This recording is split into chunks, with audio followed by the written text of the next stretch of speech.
Hello students, today we are going to discuss about the electric potentials for the single positive charge, otherwise any given charge, and as well as for the dipole in this video. So let me start. First question is that derive an expression for the electric potential in an electric field of any positive point charge at distance r.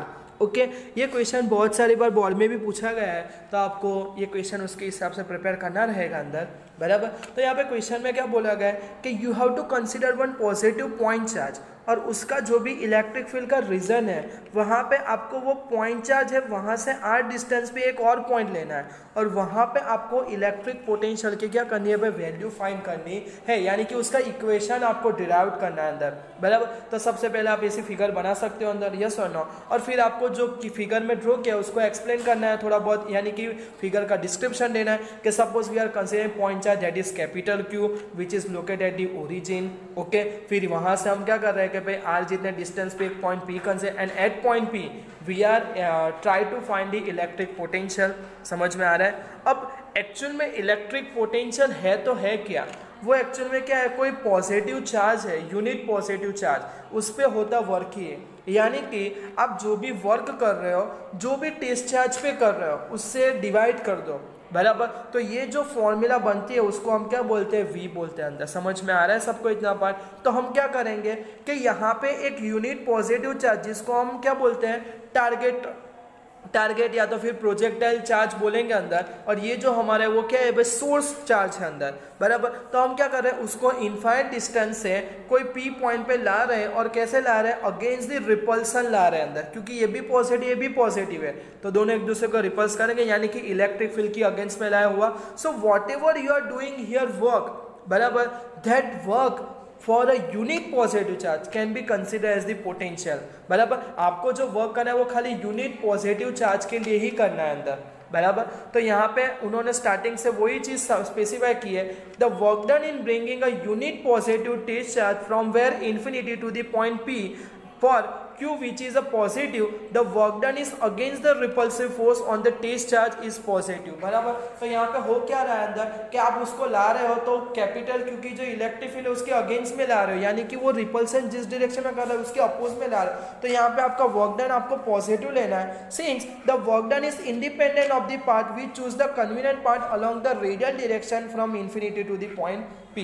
अभी हमको तो पता है भाई ये खाली depend initial final पे कर रहा है, तो आपको जो पाथ लेने ले लो, तो यहाँ पे उन्होंने रेडियल ले लिया अंदर सीधे का सीधा, ताकि हमको ज्यादा यहाँ पे गोलमाल करना ना पड़े। तो जो भी पाथ है उसको छोटे छोटे लाइन सेगमेंट में डिवाइड कर दूं अंदर, तो चलेगा कि नहीं चलेगा अंदर, बराबर। और एक में से मैं इस छोटे को क्या बोल रहा हूँ, DR, यहाँ पे लोग डेल्टा R बोलते हैं, पर हम क्या बोलेंगे भाई, DR ही बोलेंगे अंदर। समझ में आ रहा है? तो ये DR जो डिस्प्लेसमेंट हो रहा है वहां पे एग्जर्ट होता फोर्स का, अगर मुझे इक्वेशन लिखना है तो फोर्स का इक्वेशन है KQ स्मॉल q, पर स्मॉल q की वैल्यू 1 है, डिवाइड बाय क्या होगा, r' स्क्वायर, और r कैरेट डैश होगा कि नहीं होगा अंदर, क्योंकि यहाँ पे हम क्या कर रहे हैं, जो इन्फिनिटी पॉइंट है वहां से P पे लाया, यानी कि बीच का कोई हम छोटा सा डिस्प्लेसमेंट वेक्टर कंसीडर कर रहे हैं, तो अगर उसका पोजीशन वेक्टर कोई r' होगा उसके हिसाब से हमने यहाँ पे इक्वेशन लिखा है अंदर। समझ में आ रहा है सबको इतना पार्ट, यस और नो? तो आप उसके हिसाब से वर्क का फॉर्मूला रखो, तो वर्क का फॉर्मूला क्या है, फोर्स इंटू डिस्प्लेसमेंट, तो force into F into DR होगा कि नहीं होगा अंदर। अभी हमने रेडियल डायरेक्शन में लिया, तो जो डायरेक्शन में फोर्स है वही डायरेक्शन में डिस्प्लेसमेंट है,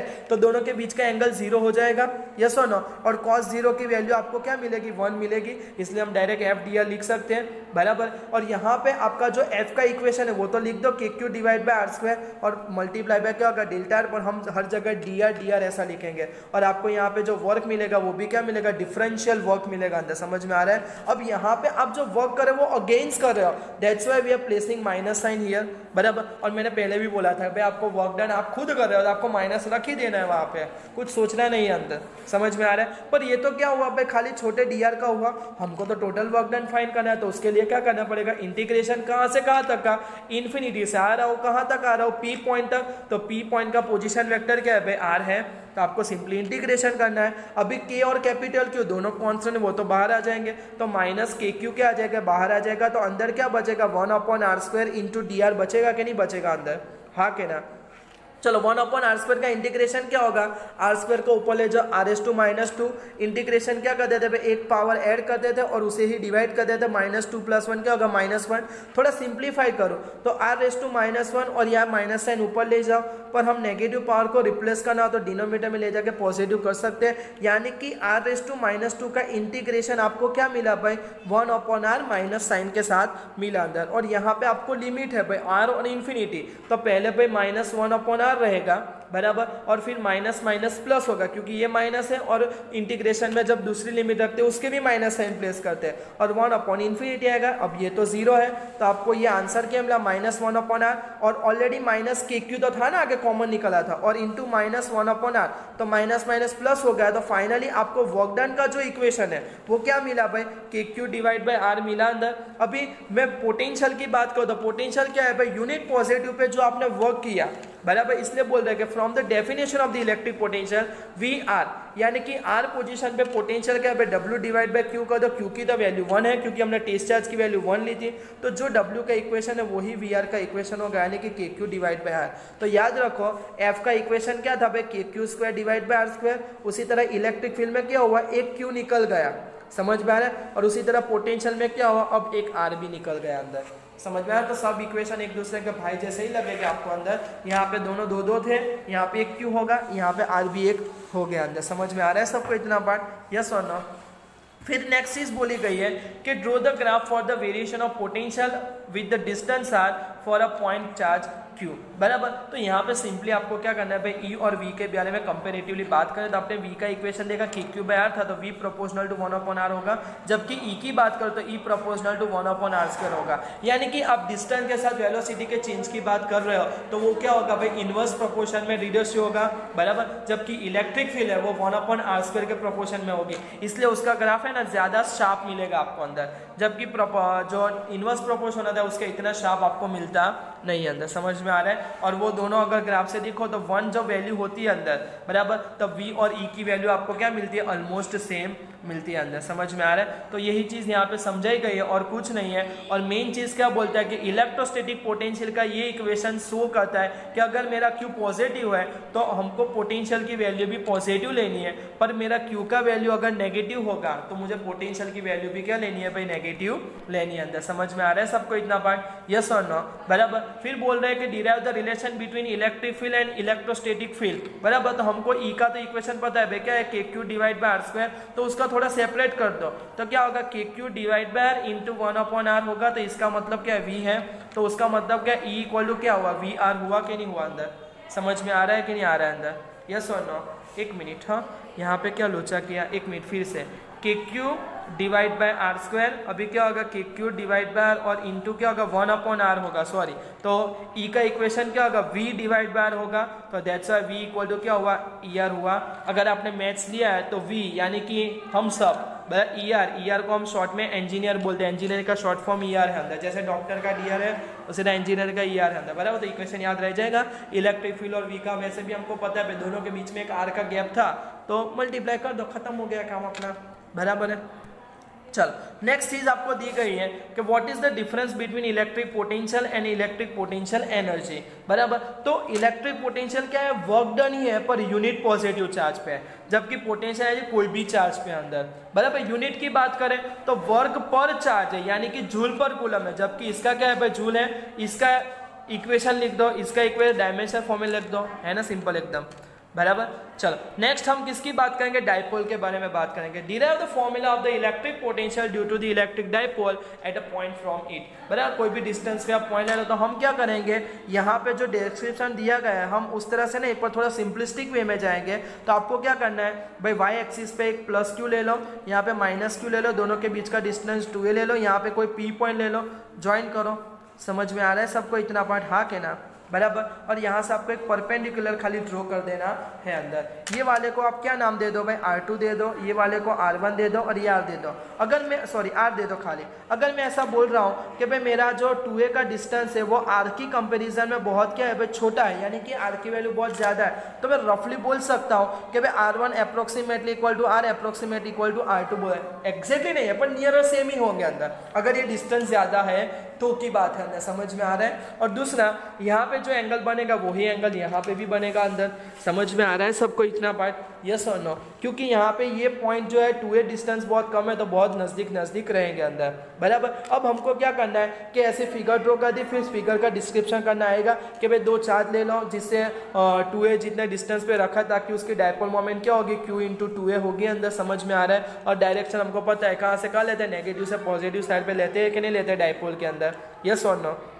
अब आपको क्या करना है, पोटेंशियल फाइंड करना, लिख देने का v plus plus v minus, हाँ क्या ना, यानी कि पॉजिटिव की वजह से और नेगेटिव की वजह। इक्वेशन क्या था भाई, K Q divide by R, positive वाला है तो उसका इक्वेशन क्या आएगा भाई, K Q divide by R1 आएगा, प्लस v माइनस की वजह से भी क्या आएगा, के क्यू डिवाइड बाई R2 आएगा। पर ध्यान रखो ये q माइनस है तो यहाँ पे प्लस की जगह आपको कौन सी साइन यूज करें, माइनस। अब देख सकते हो यहाँ पे भी के क्यू है, यहाँ पे भी के क्यू है, तो कॉमन निकाल लो, तो ब्रैकेट में क्या बचेगा 1/R1 माइनस 1/R2। सिंप्लीफाइड करो थोड़ा तो क्या मिलेगा, R2 minus R1 divide by R1 और R2 मिलेगा कि नहीं मिलेगा अंदर, समझ में आ रहा है। अब मुझे क्या करना है भाई, R1 और R2 का कुछ करना है और R1 R2 का करना है, तो मैंने R2 माइनस R1 के बारे में बात करूँ अंदर, बराबर। तो उसके लिए मैं अभी बात कर रहा हूँ, पर R1 और R2 का मैंने अभी बोला था कि अगर डिस्टेंस है तो हम अप्रोक्सीमेटली उसको R ले सकते हैं, तो यानी कि डिनोमीटर आपका R² हो गया कि ना हो गया पहले। अब हम किसके बारे में बात करते हैं, R2 माइनस R1 के बारे में। अब ध्यान से देखो ये आपका 2a जितना डिस्टेंस है, यहाँ पे आपने परपेंडिकुलर ड्रॉ किया और ये जो डिस्टेंस है बराबर वो क्या होगा, R1 और R2 के बीच का डिफरेंस होगा। क्यों, क्योंकि आप यहाँ पे देख सकते हो कि आपका जो R1 है वो छोटा है जबकि R2 बड़ा है, तो यहाँ पे आप परपेंड, तो ये जो डिस्टेंस मिलेगा दोनों के बीच का डिफरेंस मिलेगा कि नहीं मिलेगा अंदर, बराबर। तो उसको मैं थोड़ा फिगर से यहाँ पे रिप्रेजेंट करता हूँ तो कुछ ऐसा होगा, सॉरी जरा अच्छा लगे ऐसा करता हूँ अंदर, बराबर। तो ये डिस्टेंस 2 है, ये डिस्टेंस मुझे फाइंड करना है अंदर, बराबर। अगर मैं यहाँ पे एंगल थीटा ले लेता हूँ तो ये वाला और ये वाला हो, ऐसा फंक्शन कौन सा होता है, कॉस थीटा होता है। तो कॉस थीटा इक्वल टू क्या होगा, एडजेसेंट साइड, जिसको हम कोई भी नाम दे दो x y z जो भी देना है अंदर, तो x देते हैं डिवाइड बाई क्या होगा 2a, तो आपको x इक्वल टू क्या मिलेगा भाई, 2a कॉस थीटा मिलेगा कि नहीं मिलेगा अंदर, समझ में आ रहा है सबको इतना पार्ट, यस और नो, बराबर। x इक्वल टू क्या मिलेगा आपको, 2a cos थीटा मिलेगा कि नहीं मिलेगा अंदर, बराबर। तो फाइनली आपका v का इक्वेशन क्या बना भाई, के क्यू तो था और ब्रैकेट के अंदर आपका जो था वो इक्वेशन उसमें क्या लिखेंगे, 2a cos थीटा लिखेंगे और डिवाइड बाय क्या होगा, R² होगा कि नहीं होगा अंदर। अभी आपको पता है q इंटू 2a हो तो उसकी जगह हम क्या लिखते थे भाई, p लिखते थे। अभी p cos थीटा और डिवाइड बाय R² आया। अब सीधी सी बात है, p के साथ थोड़ी एंगल बनाए, वो किसके साथ बनाएगा, r के साथ बनाएगा, पर यहाँ पे r है ही नहीं अंदर, तो हम यहाँ पे क्या कर लेते हैं, r वेक्टर ले लेते हैं अंदर, यूनिट वेक्टर, बराबर। और अगर ये दोनों को वेक्टर फॉर्मेट के हिसाब से हमको लिखना है तो क्या लिखेंगे, तो p डॉट r वेक्टर आएगा और डिवाइड बाय क्या आएगा, r³ आएगा अंदर, समझ में आया। तो ये आपका फाइनली क्या आ गया, फॉर्मूला आ गया, देख सकते हो आप यहाँ पे भी कटप्पा आ रहा है अंदर, यस और नो, बराबर। अब ध्यान से बात करो तो इलेक्ट्रिक फील्ड के इक्वेशन में क्या था कि इलेक्ट्रिक फील्ड डायपोल की जो थी वो 1/r³ के हिसाब से थी, जबकि पोटेंशियल में क्या मिल रहा है, 1/r² के हिसाब से मिल रहा है। और अगर ये इक्वेशन को थोड़ा बहुत ध्यान से देखो तो आपको equation kp divide by r² मिल रहा है, वहाँ पे भी आपको kp डिवाइड बाय मिल रहा था अंदर, समझ में आ रहा है। तो यही चीज़ आपको यहाँ पे समझाई गई है और कुछ है नहीं अंदर। और फिर बोल रहे हैं कि write the expression of the potential due to the electric dipole and give the formula, तो आपको कुछ फॉर्मूला यहाँ पे देनी है अंदर, बराबर। और उसके इंपॉर्टेंट फीचर्स क्या है और उससे स्पेशल केस क्या है वो डिफाइन करना है। तो यहाँ पे क्या है कि ये जो पोटेंशियल है वो खाली p की वैल्यू के r की वैल्यू पे डिपेंड करे, ऐसा नहीं, दोनों के बीच का एंगल क्या है उस पर भी डिपेंड करता है, क्योंकि हमारे इक्वेशन में cos थीटा आता था अंदर, बराबर। तो वही चीज लिखे कि potential due to the electric point depend on the angle between the position vector of a point and the dipole moment, बराबर। और दूसरी बात है कि यहाँ पे इलेक्ट्रिक डायपोल मोमेंट जो इलेक्ट्रिक पोटेंशियल है डायपोल का वो 1/r² के हिसाब से क्या होता है, रिड्यूस होता है, नॉट एज 1/r, क्योंकि अकेला पोटेंशियल r के हिसाब से होता है, पर जब डायपोल हो जाती है तो 1/r² के हिसाब से क्या होता है, उसका रिडक्शन होता है। और आप दोनों का एक पॉजिटिव चार्ज का यानी कि पॉइंट चार्ज का डायपोल का ग्राफ कंपेयर करो तो आपको वो E और V का जैसा ग्राफ मिला था, ऑलमोस्ट सेम नेचर का मिलेगा अंदर, समझ में आ रहा है। और केसेस की बात करें तो यहाँ पे होता क्या है कि आप अगर अपने डायपोल ले रहे हो तो 2 पॉइंट मोस्ट इंपॉर्टेंट है, उसकी एक्सिस का पॉइंट या तो फिर उसका इक्वेटर का पॉइंट। अगर आप एक्सिस का ले रहे हो समझ में आ रहा है। अगर आप एक्सिस का पॉइंट ले रहे हो तो होगा क्या कि P का और R का जो एंगल है, क्योंकि P ये डायरेक्शन में होगी और R भी ये डायरेक्शन में लोगे तो दोनों सेम डायरेक्शन में होगा, तो आपको दो पॉसिबिलिटी मिले, 0 डिग्री की या तो फिर 180 डिग्री की। समझ में आ रहा है। तो cos 0 हमको क्या मिलता है, 1 मिलता है, जबकि cos 180 हम क्या लिखते हैं, -1। तो आपको V0 की वैल्यू यानी कि जो इलेक्ट्रिक पोटेंशियल है उसकी वैल्यू क्या है, या तो फिर Kp डिवाइड बाय R² मिलेगा या तो फिर आपको क्या मिलेगा, -Kp डिवाइड बाय R²। याद रखना K³ बाय R² नहीं है, P है, डायपोल मोमेंट है वहां पे। और अगर आप कोई आपका पॉइंट इक्वेटर पे ले रहा हो तो डायपोल मोमेंट ये है, जबकि आपका डिस्टेंस है तो परपेंडिकुलर हो गया तो cos 90 तो क्या होता है, 0 होता है। तो आपको इक्वेटर के कोई भी पॉइंट पे पोटेंशियल मिलेगा नहीं अंदर। समझ में आ रहा है कि नहीं आ रहा है अंदर, यस और नो, बराबर। तो इस तरह से हमने क्या भाई इलेक्ट्रिक डायपोल के उसके बारे में बात की। अभी इसके एग्जांपल बहुत ही सिंपल है, आप खुद से ट्राई करना। अंदर मैं आपको सॉल्यूशन के साथ असाइनमेंट में एग्जांपल दे देता हूँ अंदर, ओके। क्योंकि यहाँ पे सिंपली आपको इक्वेशन रखना है और सीधा आंसर लाना है। जो भी उसमें थोड़े डिफरेंट टाइप के हो गए वो हम नेक्स्ट वीडियो में कवर करने का ट्राई करेंगे अंदर, ओके। Thank you.